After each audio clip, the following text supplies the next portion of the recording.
Captain Jake Morrison stood on the bridge of the exploration ship UES Discovery, staring at the view screen in disbelief. The alien ships looked like floating crystals, each one bigger than 3 human battleships put together. There were dozens of them, hanging in space like giant diamonds that caught and bent the light of distant stars. "Sir, they're sending a message," said Lieutenant Amy Carter from her communications station. Her voice was tight with nervousness. "Put it through," Jake ordered. He straightened his uniform and tried to look calm, even though his heart was beating fast. This was humanity's first contact with aliens, and he was in charge. The view screen flickered, and then Jake saw her. The alien woman was beautiful in a way that made his breath catch. Her skin was pale blue and seemed to shimmer like water. Her hair moved around her head like it was floating underwater, even though there was no water. Most strange of all, her skin kept changing color slightly, shifting from blue to purple to silver. "I am Princess Lyrathel of the Zephyrian Empire," she said. Her voice was musical, like wind chimes in a gentle breeze. "We have traveled far to meet the humans we have heard so much about." Jake stepped forward. "I'm Captain Jake Morrison, representing Earth and the United Earth Systems. Welcome to our space." The princess smiled, but something about it seemed wrong. It was too perfect, too practiced, like she had learned how to smile from watching pictures instead of feeling happy. "We wish to speak with you about important matters," she said. "May we visit your ship?" Dr. Lisa Harper, the ship's science officer, moved closer to Jake.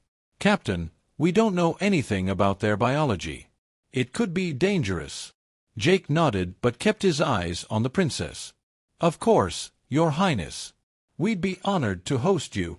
An hour later, Princess Lyrathel materialized on their ship in a shower of blue light. She was even more beautiful up close, but Dr. Harper noticed something odd right away. The princess kept looking around like she was scared of something, but trying to hide it. "Your ship is very different," the princess said as Jake gave her a tour. They walked past the crew quarters, where family photos hung on the walls and personal items sat on desks. The princess stopped at every picture, staring at them with wide eyes. "Those are families," Jake explained, pointing to a photo of his lieutenant with his wife and children. "People we love and care about." "Love," the princess repeated the word slowly, like she was tasting something new.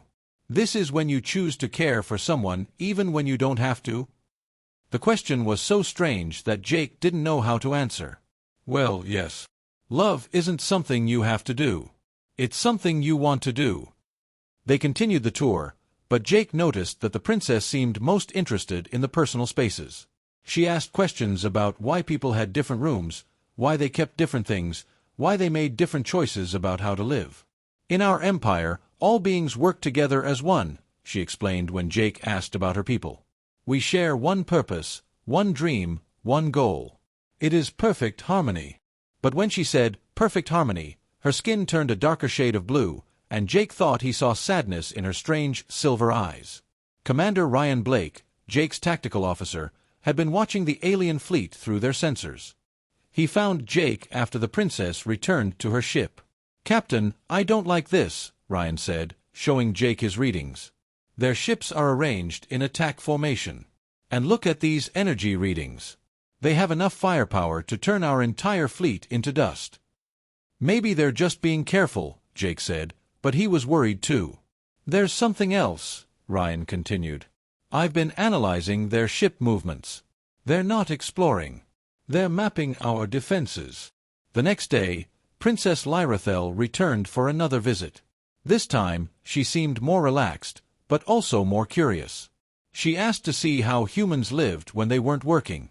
Dr. Harper showed her the recreation room, where off-duty crew members were playing games, reading books, and talking with friends. The princess watched them like she was seeing magic. "They do different things," she whispered to Dr. Harper. "Each person chooses what they want to do." "Of course," Dr. Harper said. "People like different things. Some like to read, some like to play games, some like to talk. We're all different." The princess was quiet for a long moment. Then she asked, "What if someone chooses wrong?" "Wrong how?" "What if they choose something that doesn't help the group? What if they're selfish?" Dr. Harper smiled. "Sometimes people make bad choices. But we believe everyone should have the right to choose, even if they choose badly sometimes. That's when it happened. A small child's toy had been left on a chair. The princess reached out to touch it, not knowing what it was. The moment her fingers touched the small stuffed animal, she began to cry. But her tears weren't like human tears. They were silver, like liquid metal, and they sparkled as they fell down her cheeks. She pulled her hand back quickly and wiped her face. "I'm sorry," she said, her voice shaking. "I don't know why. I've never." Jake stepped closer. "Are you okay?" The princess looked at him, and for just a moment, her perfect mask slipped away. Jake saw fear in her eyes, and pain, and something else. Loneliness. Deep, terrible loneliness. "The toy," she whispered. "It was made with love. I could feel it. Someone chose to make it for someone they cared about." She looked around the room at all the crew members living their individual lives, making their own choices, being themselves. "I have to go," she said suddenly. Her skin was changing colors rapidly now, shifting from blue to purple to almost black. "I have to report to the Queen." She disappeared in another flash of blue light, leaving Jake, Dr. Harper, and Ryan staring at the spot where she had stood. "Did you see her skin change color when she was upset?" Dr. Harper asked. Jake nodded. "And those tears? They weren't normal." "Captain," Ryan said quietly, "I don't think she's here as a simple ambassador. I think she's scouting us for something bigger." Jake looked out at the alien ships through the window. They still hung in space like beautiful, deadly crystals. But now he wondered what was really inside them, and why a princess from a perfect empire would cry when she touched a child's toy. Something was very wrong with the Zephyrian Empire, and Princess Lyrathel was the key to figuring out what it was. Jake just hoped they would have time to solve the mystery before it was too late. The alien ships remained in formation, silent and waiting, as if they were holding their breath for something terrible to begin. Lieutenant Amy Carter couldn't sleep. She had been listening to alien radio signals for 3 days, and what she was hearing made her stomach feel sick. She sat in the dark communications room, headphones on, writing down the strange words she kept hearing. Neural compliance protocol activated. Collective harmony maintained. Individual thoughts suppressed successfully. The Queen's eternal vigil continues.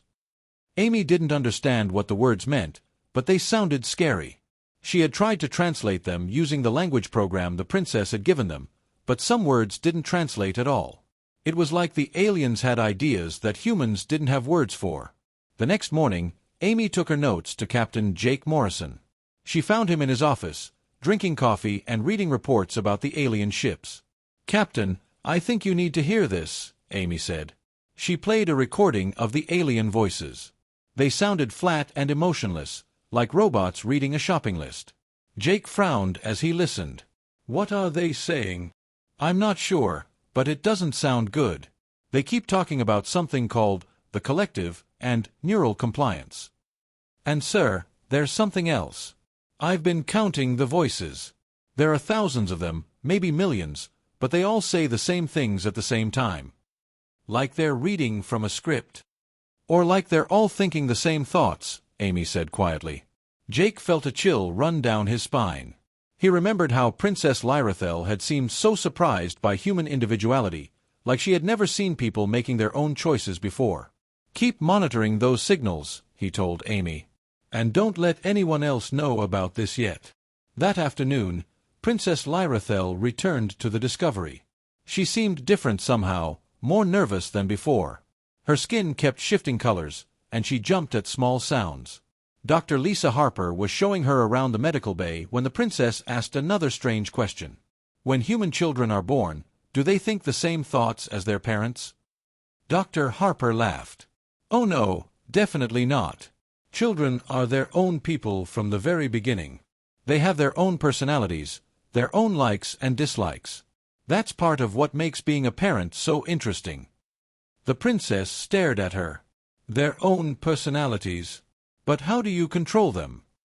"We don't control them. We guide them, teach them, help them learn. But we want them to become who they really are, not copies of us." The princess was quiet for a long time. Finally, she whispered, "I don't remember being a child." Dr. Harper felt sorry for her. What do you remember? Waking up. Being told my purpose. Learning my role. Always knowing exactly what I was supposed to do and say and think. The princess touched her head. Sometimes I have dreams about before, but they feel like someone else's memories. Later that day, Chief Engineer Matt Taylor was fixing a broken panel when the princess walked by. He was having trouble with a stubborn bolt and smacked his hand against the metal by accident. "Ow, damn it!" he said, shaking his injured hand. The princess rushed over immediately. "You're hurt. Let me help." Without thinking, she reached out and grabbed his hand. The moment their skin touched, something incredible happened. Jake, who was nearby, suddenly felt like he was falling. Images flashed through his mind that weren't his own memories. He saw long corridors filled with thousands of identical beings walking in perfect lines. He saw vast chambers where creatures that looked like the princess stood motionless, their eyes empty and glowing. He saw a massive throne room with a figure sitting alone, surrounded by countless screens showing millions of faces, all with the same blank expression. And through it all, he felt the most terrible loneliness he had ever experienced. It was like being the only person awake in a world full of sleepers, or being the only person who could speak in a world full of people who could only echo what others said. The princess yanked her hand away from Matt's and stumbled backward. Her skin was flashing between colors so fast it looked like a strobe light. "I'm sorry," she cried. "I didn't mean to. I forgot. I shouldn't have." She ran away, leaving Jake, Matt, and Dr. Harper staring after her in shock. "What the hell just happened?" Matt asked, holding his head. "Did you see that too?" Jake asked. "Those images?" Dr. Harper nodded. It was like looking into her memories. But those people, they all looked the same. They all moved the same way. Jake felt pieces of a horrible puzzle starting to fit together. Amy's radio intercepts. The princess's strange questions. Those images of identical people. "You think they're some kind of hive mind?" Dr. Harper asked. "I think it's worse than that. I think they used to be individuals like us. But something happened to them. Something turned them all into copies of each other." They found Princess Lyrathel in her guest quarters, sitting on the floor in the corner. She was hugging her knees and rocking back and forth, talking to herself in her musical language. "Princess," Jake said softly. She looked up at him with frightened eyes. "You saw, didn't you? You saw the truth." Jake sat down across from her. "What happened to your people? Long ago we were like you. Different. Individual. Free." Her voice was barely a whisper. "But there was a great disaster. To survive, we had to join our minds together, share our thoughts, become one people with one purpose." "But you're different," Dr. Harper said. "You think for yourself." The princess nodded sadly. "I am broken. The queen made me special so I could talk to other species. But the process went wrong. I became too much like the old ones, like we used to be before we were saved." "Saved?" Jake asked. "That's what they call it. But I remember dreams of the time before. We used to laugh. We used to sing different songs. We used to love." She started crying her silver tears again. "Now we are perfect. We never fight. We never disagree. We never feel pain or loneliness or fear." "But you're feeling those things now," Jake said. "Yes. And it hurts so much. But also—" She looked around the room. "It feels like waking up after a very long sleep." Jake understood now why she had been so fascinated by human families, human choices, human individuality. She was seeing what her people had lost when they became perfect. "Princess, why are you really here? What does your queen want with humanity?" The princess was quiet for a long time. When she finally spoke, her voice was full of pain. "The collective is dying. We are too perfect, too united. We cannot change, cannot grow, cannot adapt. The queen knows this, but she cannot break the connection without killing billions of our people." She looked at Jake with desperate eyes. "She sent me to study you because humans are everything we used to be. Individual, chaotic, unpredictable, alive." She wants to learn how to break the hive mind. She wants to remember how to be free. But she is afraid. She has been the center of the collective for so long that she doesn't know who she is without it.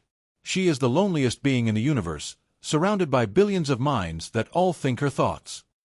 Jake felt his heart break for this alien queen he had never met. To be responsible for the thoughts and lives of an entire species, to be trapped in that role for centuries with no way out. "Can we help?" he asked. Princess Lyrithel looked at him with hope and terror in her silver eyes. "I don't know. But Jake Morrison of the humans, I think you are our only chance." Outside the ship, the alien fleet waited in perfect formation, millions of beings thinking the same thoughts, while somewhere among them, an ancient queen sat alone on her throne, dreaming of a freedom she had almost forgotten how to imagine. The alarm bells on the Discovery started ringing at 3 in the morning. Captain Jake Morrison jumped out of bed and ran to the bridge in his pajamas. Commander Ryan Blake was already there, staring at the main screen with a face full of fear. "Captain, the alien fleet just changed course," Ryan said. "They're heading straight for Earth." Jake felt his heart stop. "How long do we have?" "At their current speed, maybe 6 days." Princess Lyrithel appeared on the bridge in her usual flash of blue light. But this time, she looked different.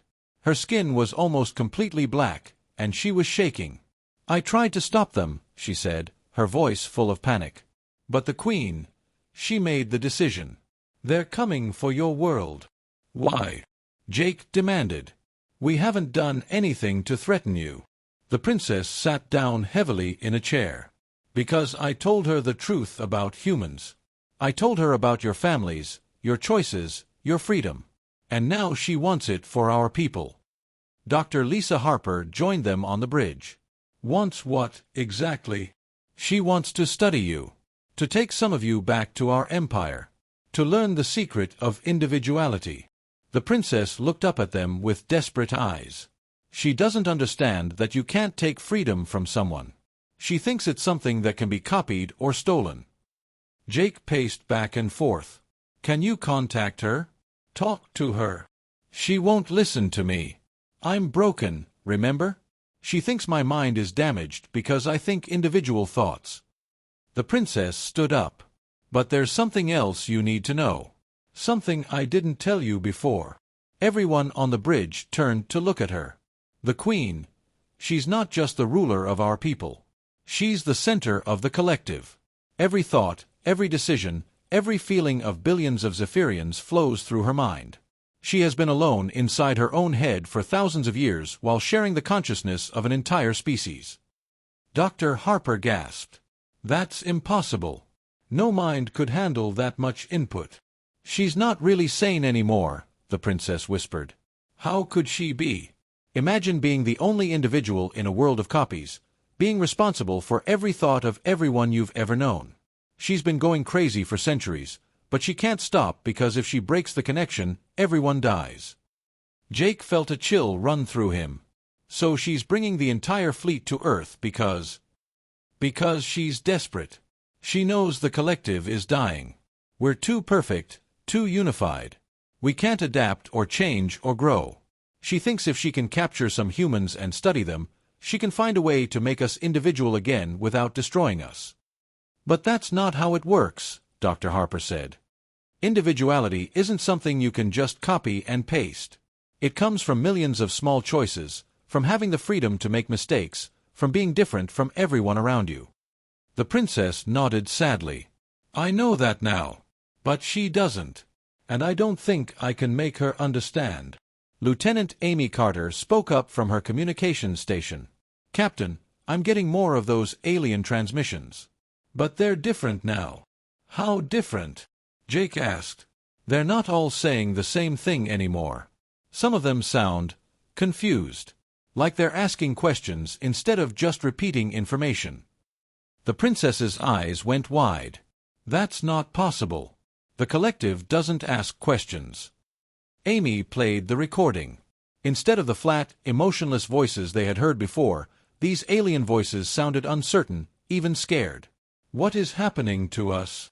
Why do I feel strange? Who am I when I am not we?" "Oh no," the princess whispered. It's starting. What's starting? Jake demanded. The breakdown. Being around humans, being exposed to your individuality, it's causing cracks in the collective. Some of our people are starting to remember what it was like to have their own thoughts. Dr. Harper leaned forward. Is that bad? It could kill them. The collective isn't just a shared consciousness. It's how we stay alive. Our bodies and minds are linked. If too many people disconnect at once, it could crash the entire system. The next day, something unprecedented happened. Instead of Princess Lyrathel visiting them, a new signal came from the alien fleet. This one was different from all the others. It was sad and tired and ancient. I am the Queen of the Zephyrian Empire, the voice said. I wish to speak with the humans. Jake had Amy put the signal on the main screen. What he saw took his breath away. The Queen looked like Princess Lyrathel, but older and infinitely more tired. She sat on a throne made of what looked like living crystal, and around her were thousands of screens showing the faces of her people. Her skin was pale white, almost transparent, and her eyes held the weight of centuries. But what struck Jake most was how alone she looked. Despite being surrounded by the images of billions of subjects, she seemed like the loneliest person in the universe. Your Majesty, Jake said, trying to keep his voice respectful. I'm Captain Jake Morrison. The Queen studied him through the screen. When she spoke, her voice was like wind through empty halls. Captain Morrison, my daughter has told me much about your species. You are different from us. Yes, Your Majesty. We are individuals. Each person thinks their own thoughts. Individual, the Queen repeated the word like she was trying to remember what it meant. I was individual once. Long ago, before the joining, before I became the center of everything. I had my own name, my own dreams, my own fears. She paused, and Jake saw something incredible happen. A single tear rolled down the Queen's cheek. Not silver like the princess's tears, but clear like human tears. I remember choosing what to wear in the morning. I remember deciding what to eat for lunch. Such small things, but they were mine. Her voice broke a little. Now I know what every one of my people will wear, will eat, will think, will dream. I am everyone and no one at the same time. Your Majesty, Dr. Harper stepped forward. Why are you coming to Earth? The Queen looked at her with eyes full of pain. Because I am dying, Dr. Harper. Not my body, but my mind, my soul. I have been the thoughts of billions for so long that I have forgotten who I am underneath it all. And my people are dying too, in a different way. We have become so perfect that we have lost the ability to change, to grow, to live. She gestured to the screens around her. Look at them. They are not alive. They are echoes of each other, shadows of what we used to be. I have made them safe, but I have made them dead inside. So you want to study us? Jake asked. I want to learn from you. To remember what it means to be individual. To find a way to set my people free without killing them. The Queen's voice became desperate. But I am afraid, Captain Morrison. I have been the center of everything for so long. If I step away, if I let go of the collective, who will I be? What if there's nothing left of me underneath all these borrowed thoughts? Jake felt his heart break for this ancient ruler who had sacrificed her own identity to save her people and had been trapped in that sacrifice for millennia. Your Majesty, what if I told you that letting go doesn't mean becoming nothing? What if I told you that finding out who you really are is the greatest adventure you could have? The Queen stared at him for a long moment. Then, to everyone's amazement, she began to cry. Not just one tear, but many, streaming down her face as her shoulders shook. I don't remember how to be just me, she sobbed. I don't remember who I was before I became everyone. Then maybe, Jake said gently, it's time to find out. The Queen looked up at him through her tears, and for the first time in the conversation, Jake saw something besides pain in her eyes. He saw hope. Will you help me, Jake Morrison of the humans? We'll try, Your Majesty. But you have to trust us. The Queen nodded slowly. Then let us begin. The message from Earth Command came 6 hours later. Admiral Kate Phillips appeared on the main screen of the Discovery, her face hard and angry. Captain Morrison, "What the hell do you think you're doing?" she demanded. "You've got an alien invasion fleet heading straight for Earth, and you're having tea parties with their queen?" Jake stood at attention. "Admiral, the situation is more complicated than—" "Complicated?" Admiral Phillips interrupted. "Captain, I have 50 alien warships that could destroy our entire defense fleet, and you're telling me it's complicated? I'm ordering you to stop this diplomatic nonsense and start treating this as what it is, an invasion." Dr. Lisa Harper stepped forward. "Admiral, with respect, they're not invaders. They're refugees. Refugees with enough firepower to turn Earth into space dust," the Admiral snapped. "Captain Morrison, I'm sending the full defense fleet to intercept them. If those aliens get within 1 light-year of Earth, we're going to blow them out of space." "Admiral, please listen," Jake said desperately. "These people have been trapped in a hive mind for thousands of years. Their queen is trying to free them, but she needs our help to do it safely. If you attack them, you'll be committing genocide against billions of innocent people." Admiral Phillips was quiet for a moment. Then she said, "Captain, you have 24 hours to find a solution. If those ships aren't turning around by then, I'm classifying them as hostile and dealing with them accordingly." The screen went dark, leaving Jake staring at his reflection. 24 hours, Commander Ryan Blake said quietly. "That's not much time to save 2 species." Princess Lyrathel had been working with Dr. Harper in the medical bay, trying to figure out how to safely separate Zephyrians from the collective without killing them. It was like trying to perform brain surgery on someone who was connected to billions of other people by invisible wires. "The neural pathways are too integrated," Dr. Harper explained to Jake. "Their minds have been connected for so long that separating them suddenly would be like ripping out half their brain. Most of them would die instantly." "But there has to be a way," Jake said. "The princess is living proof that it's possible." Princess Lyrathel looked up from the medical scanner. "I wasn't separated from the collective. I was never fully connected to it in the first place. The Queen made me different so I could communicate with other species, but the process went wrong. I kept too much of my individual self." "So what if we did it gradually?" Dr. Harper asked. "What if we could slowly reduce the connection over time, let people adjust to having their own thoughts?" "It might work," the princess said. "But someone would have to be the first to try it. Someone would have to risk everything to prove it was possible." Jake looked at her. "You're volunteering." She nodded. "I'm already broken in their eyes. If the process fails and I die, it won't damage the collective. But if it works—" "If it works, you'll prove that freedom is possible," Dr. Harper finished. The procedure took place in the main laboratory.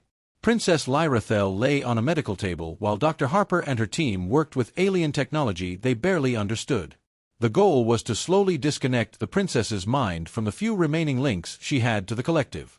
Jake watched from the observation window as machines hummed and lights flashed. The princess's skin changed colors rapidly as the process continued, shifting from blue to purple to silver.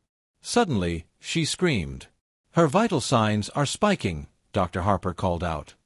"Neural activity off the charts." On the screens, Jake could see what was happening inside the princess's mind.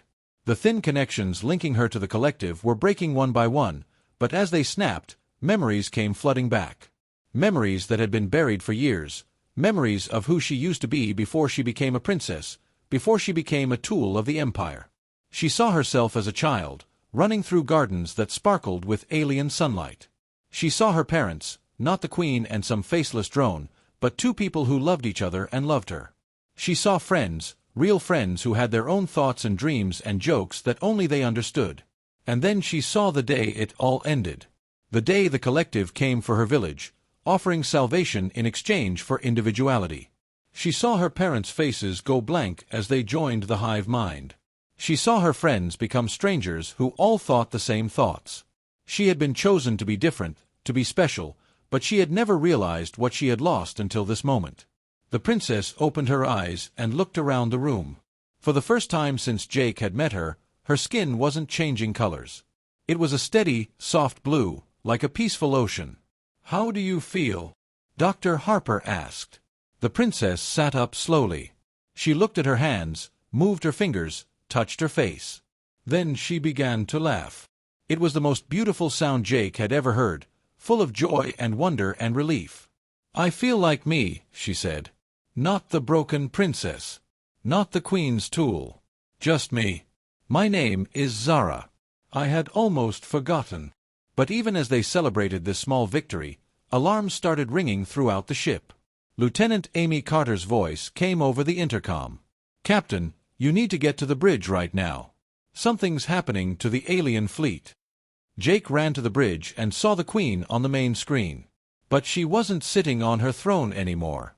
She was standing in what looked like a vast chamber filled with other Zephyrians. And for the first time since the conversation began, she wasn't alone. "Captain Morrison," the Queen said, and her voice was different. Stronger. The separation worked. When Princess Lyrathel, when Zara broke free completely, I felt it. For just a moment, I remembered what it was like to be only myself. Behind her, Jake could see other Zephyrians moving around, and they weren't moving in perfect unison anymore.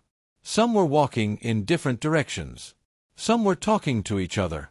Some were just standing still, looking around with wonder, like people waking up from a very long dream. "But Your Majesty," Jake said, "what about the collective? What about your people?" The Queen smiled, and it was the first genuine smile Jake had seen from any of the aliens. "The collective is not breaking, Captain Morrison. It is changing. Instead of all minds thinking as one, we are becoming a network of individuals who can choose when to connect and when to be alone with their own thoughts." She paused and looked directly at Jake through the screen. "But it is terrifying, Captain. I have been everyone for so long that being just myself feels like dying. The loneliness is almost unbearable." "Your Majesty," Jake said gently, "loneliness is part of being individual. But so is the joy of connecting with someone else by choice, not by force. So is the excitement of discovering who you really are underneath all those borrowed thoughts." The Queen nodded. "Yes, I am beginning to understand. And Captain Morrison, I want to thank you. Your people have given us the greatest gift possible, the right to be ourselves." "What will you do now?" Jake asked. "We will return to our home worlds. We will learn how to be individuals again. It will take time, perhaps generations. There will be chaos, confusion, conflict. Many of my people are afraid of freedom because slavery was safer." She looked around at her subjects, who were slowly moving around the chamber, exploring their newfound individuality. "But for the first time in thousands of years, we have hope. We have the possibility of growth, of change, of becoming more than we are." The Queen stepped closer to the screen. "And Captain Morrison, I want to give you something in return. My people have knowledge of technologies and sciences that could help humanity reach the stars. We offer this freely, as a gift between friends." Jake felt tears in his eyes. "Your Majesty, I don't know what to say. Say that you will remember us when you look at the stars. Say that you will remember that sometimes the greatest act of courage is simply choosing to be yourself." The transmission ended, and Jake watched as the alien fleet slowly turned around and began heading back toward their home space. But now the ships weren't moving in perfect formation. Some went faster, some slower. Some took different routes. For the first time, the Zephyrian fleet looked alive. Princess Lyrathel, Zara, came to the bridge and stood next to Jake, watching her people's ships disappear into the distance. "Will you go with them?" Jake asked. Zara was quiet for a moment. Then she said, "I would like to stay, if that's all right. I want to learn more about being human. I want to understand this thing you call choice." Jake smiled. "I think we'd like that too." As the alien ships vanished into hyperspace, Jake thought about what the Queen had said. Sometimes the greatest act of courage is simply choosing to be yourself. He looked around the bridge at his crew, Amy monitoring communications, Ryan checking the tactical displays, Dr. Harper reviewing the medical data from Zara's procedure. Each of them different, each making their own choices, each contributing something unique to their shared mission. For the first time in his life, Jake truly understood what it meant to be human. Not because they were smarter or stronger or better than other species, but because they had never forgotten the simple, terrifying, wonderful truth that every person has the right to be themselves. And somewhere in the vast darkness of space, an ancient queen was learning that same lesson, one difficult, beautiful choice at a time.